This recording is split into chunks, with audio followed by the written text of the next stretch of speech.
सुसंवाद को कायम करने के लिए हम लोगों ने आज ये एक प्रयास किया। ये प्रारंभ बिंदु है, ना ये मंजिल है और ना ये बीच रास्ता है, ये हमारी प्रारंभ बिंदु है। और मेरा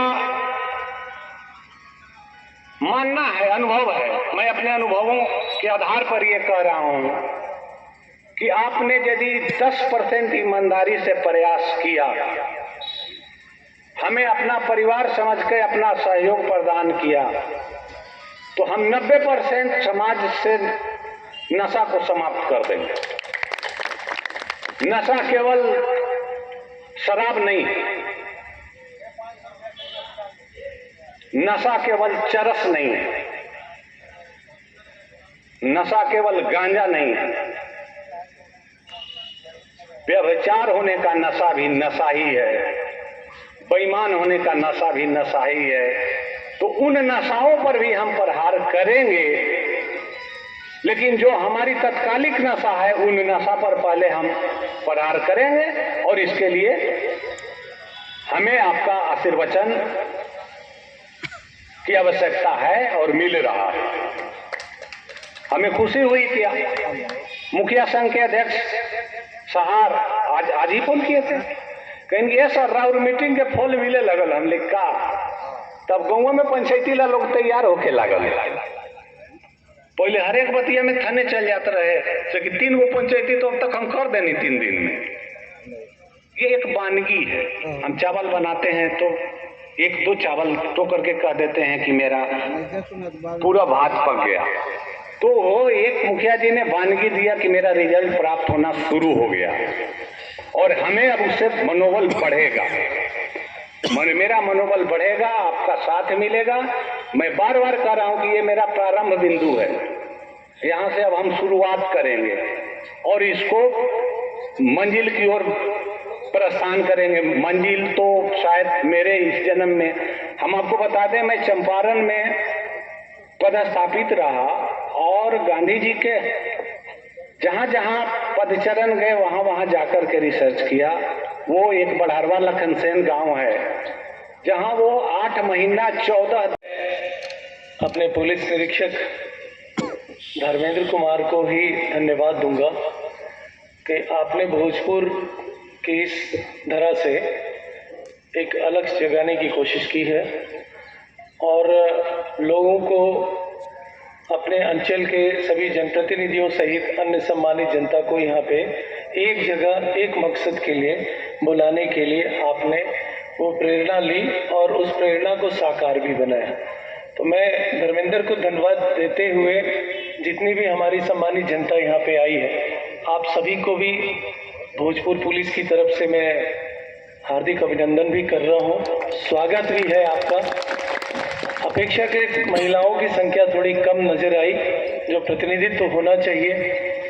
तो शायद हो सकता है कि जब ये सिलसिला चलेगा तो आने वाले वक्त में हमारी दिली ख्वाहिश है कि हमारे बीच में महिलाओं का भी प्रतिनिधित्व उतना ही हो जितना वास्तविक रूप से हमारे भारतीय समाज में महिलाएं प्रतिनिधित्व स्वाभाविक रूप से कर रही हैं, यानी ये 50%। तो एक तरफ का धरा जो है महिलाओं से भरा हो और दूसरी तरफ पुरुषों से हो, तो पुरुष प्रधान समाज का जो एक संज्ञा चल रहा है हमारे यहाँ, उस पर थोड़ा विराम लगेगा और ये भी एहसास होगा कि हम किसी से कम नहीं। तो महिलाएं जरूर उसमें आए और जो पुरुष आज आए हैं, अच्छा तो होगा कि आप अपने परिवार के वैसे सदस्य को लाएं जो बहुत मुखर हो, जिसके पास अनुभव बहुत अच्छा हो और वो कुछ अपनी अभिव्यक्ति, अपनी कुछ सच्ची कहानी हमारे सामने में रखे और हम उन सच्ची कहानियों से कुछ प्रेरणा लेके और आपके बीच में सेवा भाव उत्पन्न कर सके, ये हमारी इच्छा है। हमारे बीच ऐसा बहुत ही कम हुआ है कि सामने में जनता बैठी हो और जिले के सभी रैंक के पदाधिकारी हमारे साथ मंच शेयर कर रहे हो। ये बहुत ही अच्छा सुनहरा अवसर इसको मान रहे हैं। अपेक्षाकृत मैं इसको नकारात्मक मानता हूं कि हमारी जनता सामने है और हम उनको यहाँ से संबोधन करें, ये बिल्कुल उसका आशय नहीं है। ये मेरा आशय है कि इतनी आंखें, इतने दिमाग, हाथ पैर सब हमें निहारे, हम आपके समक्ष हैं, आपकी सुरक्षा के लिए हैं। आपके बीच में जो एक सामाजिक भावना हमारी होनी चाहिए, उसको जागृत करने के लिए, हम प्रतिबद्धता जगाने के लिए आपके समक्ष खड़े हैं। कहीं ना कहीं छोटा थाने स्तर का, अंचल स्तर का, सब डिविजनल लेवल पे या जिले के स्तर पे हम लोग नेतृत्व कर रहे हैं और वो नेतृत्व आपके लिए कर रहे हैं। उसमें मेरा अपना कुछ भी नहीं है। यदि किसी का है, कहीं स्वार्थ निहित है, तो वो गलत है। स्वार्थ रहित यदि हमारी भावना पहुंचेगी आप तक, तो शायद आपका सहयोग, जिसके लिए आज आपको आमंत्रित किया हमने, वो और भी बेहतर तरीके से हमारे बीच में आएगा। ऐसी उम्मीद है कि आज ये जो हमने दीप का प्रज्वलन किया है और आप ही से जलाया है, तो ये दीप जलता रहे, रोशनी पूरे समाज को बराबर तरीके से मिले। और रोशनी बराबर तरीके से मिले ही नहीं, जहां अंधेरा दिखाई दे उस जगह रोशनी पुनः आप आगे चेन की तरह से उसको जला दें, ताकि आगे का रास्ता भी हमारा प्रशस्त हो सके और समाज एक अच्छा हमको मिल सके। आज का जो शीर्षक है, आने वाले 26 तारीख को पूरा बिहार एक नशा विमुक्त बिहार, नशा मुक्ति दिवस के रूप में 26 नवंबर को मनाएगा। जब से बिहार में पूर्ण शराबबंदी चली है, उसके बाद से लगातार 26 नवंबर को सरकार और सरकार के सभी अंग पूरी तरह से प्रतिबद्धता के साथ में आगे बढ़ रहे हैं। लेकिन इस 6-7 साल की जर्नी में मुझे मद्य निषेध में भी काम करने का मौका मिला, पुलिस अधीक्षक के रूप में, जिले में भी मौका मिला और वैसे जगहों पे भी मिला जहां पुलिस से प्रत्यक्ष समाज का कोई लेना देना नहीं है। यानी कि जो हमारी विशेष बल है, बीएमपी है, उसमें भी हमने इस बीच में प्रतिनिधित्व अपना दिया है। तो इन तीनों आयाम को देखने के बाद, तीनों जगह पे अपने उत्तरदायित्व को निभाने के बाद मुझे ये बहुत ही गहरी अनुभूति हुई और बहुत ही स्वच्छ तरीके से आपको बताएंगे कि हम भी उस परिवार से आते हैं। हमारे भी परिवार में संयुक्त एक समावेश है, 3 बाबा का खानदान चल रहा है अभी भी। और हमारे यहाँ जब चूल्हा जलता है तो एक ही चूल्हे पे 70 से 80 लोगों का खाना बनता है। छठ में जाए या दीपावली में जाए या फिर होली के अवसर पे जाए, सभी के बच्चे, सभी के लोग एक साथ ही, एक ही साथ खेती होना सारा चीज है। इसके बावजूद भी ये जो एक सामाजिक गठबंधन है, पारिवारिक जो गठबंधन है, इसके बावजूद भी उसमें कुछ कुछ जगह पे हमने खामियां देखी हैं और वो खामी यही नशा है। हमारे यहाँ भी कुछ ऐसे लोग हैं, अपना उत्तरदायित्व दिया तो हमने भी कहा कि हमारे घर में जो शादियां होंगी, जो फंक्शन होंगे या जो चीजें आने वाले समय में हमारे आएंगी, तो हम भी अपने ही घर को पहले स्वच्छ कर लें, तब बाकी उसका एक प्रतिबिंब समाज में देखें। उनसे आह्वान करें कि आप भी हमारे साथ कदम से कदम मिला के आगे बढ़ें, क्योंकि वो आवश्यकता है। हम अपने घर को खुद नहीं संभालेंगे तो क्या पुलिस प्रशासन या फिर राजनेता या किसी अन्य एजेंसी से हम उसकी बेहतरी और उसके स्वच्छता की उम्मीद कर सकते हैं? बिल्कुल ही नहीं होगा। तो मेरा ये कहना है कि हम लोग तरह तरह से अपने उत्तरदायित्वों का निर्वहन कर रहे हैं। यहाँ जितने भी पुलिस ऑफिसर बैठे हैं, कभी गरम, कभी नरम, कभी बिल्कुल मध्यम, इनको डांट पड़ती रहती है, प्रशंसा भी मिलती रहती है, लेकिन वो पर्याप्त नहीं है। हमें आपके सहयोग की जरूरत है। आपकी एक सूचना, सही सूचना हमारे लिए बड़ा वरदान होगी। जो काम हम वर्षों से नहीं कर पाए हैं, वो महज एक सूचना के आधार पे करने में सक्षम है हम लोग। हमारी संख्या सीमित है। यहाँ 25 से 26 लाख लोगों के लिए हमारे पास एक्टिव फोर्स जो है वो 26-2700 में हमको इतने लोगों के बीच की सुरक्षा की भावना को जागृत करना, उनको सुरक्षित रखना, सुरक्षित समाज देना है, ये हम लोग चाहते हैं। लेकिन जब तक जन सहयोग ना मिले तब तक कोई भी अभियान सफल नहीं हुआ। धर्मेंद्र ने कहा कि चंपारण की धरती से हमारे पूज्य राष्ट्रपिता महात्मा गांधी जी ने पूरे जगत के लिए संदेश दिया और आज वो मिसाल बना हुआ है। लगभग 105-6 साल का वो वक्त है जब वो चंपारण की धरती पे गए थे और आज भी वो उतना ही जीवंत है, संजीदा है और समसामयिक है कि जो महापुरुष उस दौर में इतना विजनरी अप्रोच लिए और आगे बढ़े, आज भी हमारे लिए उतना ही कारगर कदम उठाने की आवश्यकता है। उस दौर में जो हमारी व्यवस्था थी वो हमारी गुलामी वाली व्यवस्था थी। बहुत ज़्यादा हम स्वतंत्र नहीं थे, अभिव्यक्ति अपनी नहीं कर सकते थे, अपने हिसाब से हम दुनिया नहीं बना सकते थे। जब चाहे तब पुलिस और प्रशासन और सरकार के समक्ष अपनी बातों को नहीं रख सकते थे। आज तो वो सब कुछ अपना है और तब हम इतने परेशान हैं। तो इसमें मुझे एक जो कुंजी सारी समस्याओं की जो समझ में आती है वो ये है कि हमने अपना अभिभावकपन छोड़ दिया है। जिस गांव, परिवार, विद्यालय या अन्य ऐसे जगह पे जहां एक पूरी तरह से एक समूह बैठता है, वहां अभिभावक शिव का जो ज्योति होना चाहिए वो हम लोगों ने जलाया नहीं ठीक से, और जलाया तो आधे अधूरे मन से। तो दीपक भी आप आधे अधूरे मन से जलाएंगे, ठीक से उसको भिगोएंगे नहीं, ठीक से उसमें रेसा डालेंगे नहीं, उसका ईंधन उसमें नहीं ठीक से डालेंगे, तो वो दीपक भी बहुत ज़्यादा देर तक आपको ज्योति नहीं देने वाला। तो हमारा जो भविष्य है, हमारे बच्चे वो दीपक की तरह है और दीपक में रोशनी की तरह है। यदि आपने उनको ठीक से ईंधन नहीं दिया, ठीक से सामाजिक परिवेश पालन पोषण नहीं दिया, निगरानी ठीक से आपने नहीं रखी, तो वो बहका हुआ व्यक्ति कहीं भी किसी भी जगह अपनी भी क्षति करेगा और समाज की भी क्षति कर जाएगा। और वही आजकल ज्यादा हो रहा है। हम लोग ऐसा महसूस किए कि आज यहाँ से हम लोग इसको शुरू करने जा रहे हैं, शुरुआत है। धर्मेंद्र से कहेंगे या हमारे जो ऑफिसर बैठे हैं कि इसको आगे आप सभी लोगों से मेरा अनुरोध और अपील है कि आप इसको कमेटी के रूप में कन्वर्ट कर दीजिए, एक समिति के रूप में, बृहद समिति। अपने पंच, अपने मुखिया, अपने पार्षदगण, सभी जो जनप्रतिनिधि सम्मानित हैं, आप लोग छोटी छोटी कमेटियां या बृहद रूप में बड़ी कमेटियां बना लें।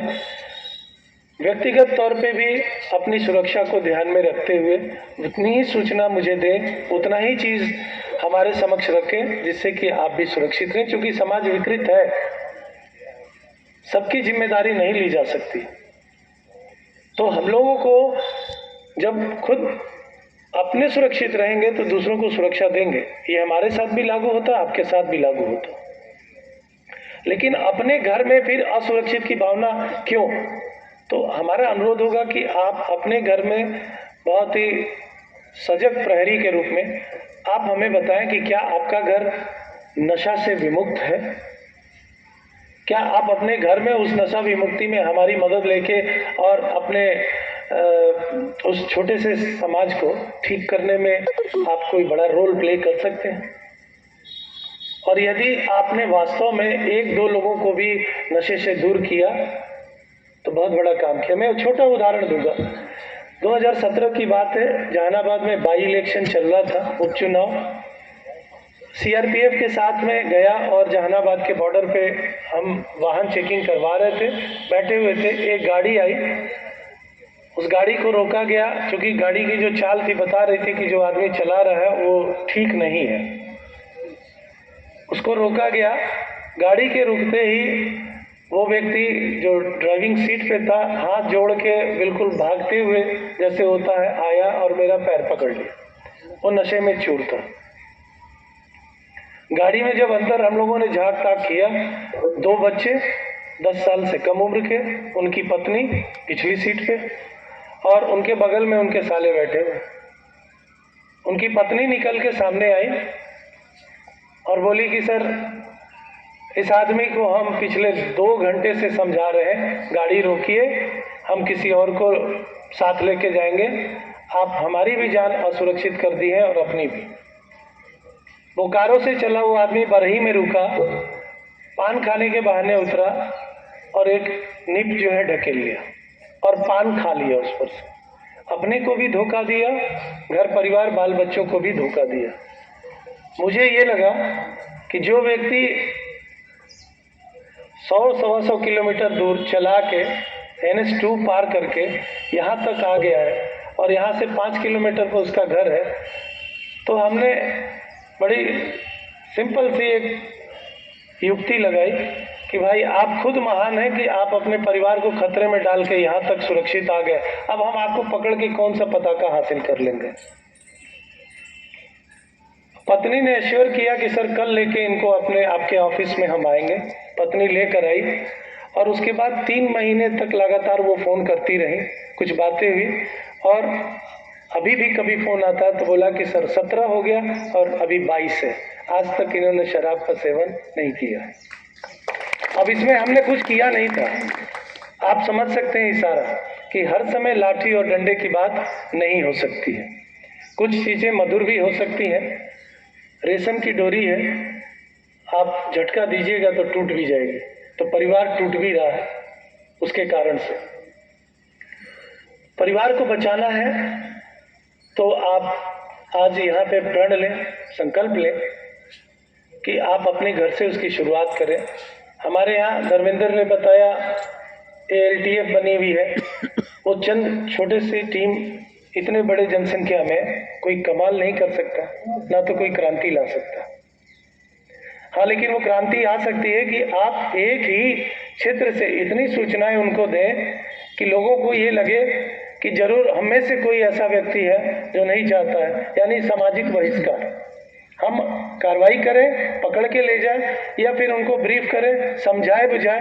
आप अपनी एक छोटी सी टोली बैठाइए, उनको थोड़ा नशा से दूर ले जाने के कारकों को समझाइए, बताइए कि उससे नुकसान क्या हो रहा, किसका नुकसान हो रहा, तो शायद हो सकता है कि हम लोग इस मकसद में कामयाब हो जाए। और इसको करने के लिए बहुत जरूरी है कि काम को दिल से किया जाए, दिमाग से कम।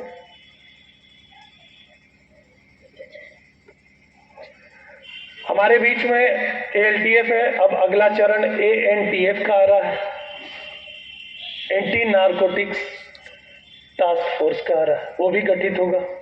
वो भी छोटी सी एक टीम बन जाएगी, डेडिकेटेड वर्क वो भी करेगा। लेकिन यकीन मानिए कि फोर्स चाहे जितने प्रकार का आप बना हुआ करता था, जब हम बड़ी बड़ी टीम और स्पेशल टीम लेके आते थे, बड़े नक्सल ऑपरेशन में भी रहते थे और काम करते थे, देखते थे, तब ये लगता था कि इस जमीन का, इस धरती का भविष्य क्या है। लेकिन वो 10-11 साल पहले की बात और अभी 10-11 साल के बाद की बात का एक जर्नी हमने देख लिया। तो कोई चीज अस्थायी नहीं होता, ना तो हम है, ना तो आप है, और ना तो इस धरती पर रहने वाले अन्य लोग हैं। लेकिन चिरस्थायी की तरह से काम कर रहा है महात्मा गांधी जी का वो संकल्प और किया गया प्रयास। एक हमारा जो है ना शताब्दी वर्ष निकल गया है, फिर भी आज वो जीवंत है। और शायद यहाँ भी जरूरत है, इस जगह पे जरूरत है कि हमने वो जातीय संघर्ष भी देखा, नक्सलवाद भी देखा। अब जो चल रहा है, हम ये नशावाद में लिपटे हुए हैं, तो इसको किसी तरीके से कम करने कराने की आवश्यकता अब आ गई है। अन्यथा जिस तरह से छोटी छोटी बातों से लेके समाज हमारा टूट रहा है, बिखर रहा है, ये नशा किसी दिन हमको पूरी तरह से नाश कर देगा। समय से पहले यदि आप में से कोई भी व्यक्ति ऐसा दृष्टांत आपके पास है, तो हमारे तो सारी टीम यहाँ पे है, बैठेगी। मुझे कुछ कारणों से एक जगह जाना है, इसलिए मैं क्षमा प्रार्थी भी हूँ और थोड़ी जल्दीबाजी में भी। लेकिन मुझे लगा कि जब पुलिस और समाज दोनों एक जगह मिल रहे हैं, दोनों का संगम हो रहा है, तो ये संगम स्वच्छ रहे और अपने मकसद में कामयाब रहे। इसके लिए एक छोटा सा और वृत्तांत आपको बता दें कि मुंगेर में पोस्टिंग के दौरान वर्धा एक गांव है जहां पर एक ही कम्युनिटी के ज्यादातर लोग, ज्यादातर मतलब 99%, वो गांव बदनाम है। करीब 10,000 आबादी होगी वहां पे। हथियारों का वहां पे अवैध बिजनेस होता है और तरह तरह के हथियार बनते थे।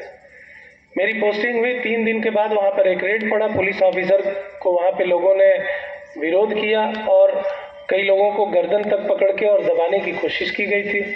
उसमें एक बड़ी गन फैक्ट्री पकड़ी गई थी। 6 लाख रुपया जो पकड़ा गया था वो जाली नोट पकड़ा गया था और कुछ लोगों की गिरफ्तारी हुई। जिनके घर से गिरफ्तारी हुई, महिलाओं ने कहा कि पुलिस ने मेरे साथ छेड़छाड़ किया।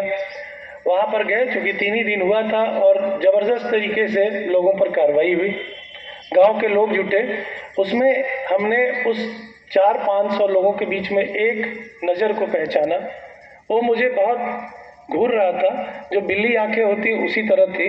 तो पहले तो अच्छा नहीं लगा, लेकिन मुझे लगा कि वो व्यक्ति शायद अपनी आंखों से कुछ कहना चाहता है। उसको दूसरे दिन जब बुलाया तो बहुत सी बातें उस व्यक्ति ने बताई। वो उस जमाने में सरपंच हुआ करते थे और अपने गांव के बारे में पूरा बताया। उस दिन ही हमने मन बनाया था कि एक कमेटी फॉर्म कर दी जाए। कोई घर वहां पे ऐसा नहीं है जिसके घर में आर्म्स एक्ट के अंदर में चार्जशीटेड आदमी नहीं था। फिर भी हमने रिस्क लेके कमेटी बनाई और जो घटना हुई उसमें 36-37 लोगों का नाम पड़ा। लोगों का कहना है कि इसमें सर 50% से ज्यादातर लोगों को पुलिस और उनके चौकीदार ने जानबूझ के फंसाया। तो जिन लोगों को चोट लगी थी, जिन लोगों को इंजरी हुई थी, स्वाभिमान पे ठेस लगा था, हमने उनसे पूछा और बोला कि मेरे मन में एक बात है।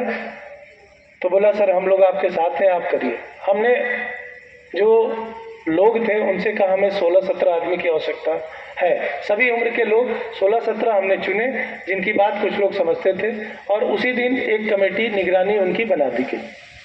हर महीने क्राइम मीटिंग से पहले उनकी मीटिंग करते थे और उनको 50 वारंट उनके हाथ में थमा देते थे। उनका काम था कि आप अपने वारंटी को ले जाके कोर्ट में पहुंचा दीजिए, हम आपके घर में नहीं आएंगे। उस गांव में राज्य के बाहर के अन्य राज्यों के लोग आते थे। उसी समाज में पेइंग गेस्ट, जैसे पीजी होता है ना शहरों में, पेइंग गेस्ट की तरह आते थे, रहते थे, ऑर्डर देते थे और हथियार बनता था और फिर उसको लेके और बिजनेस करके वो जाते थे।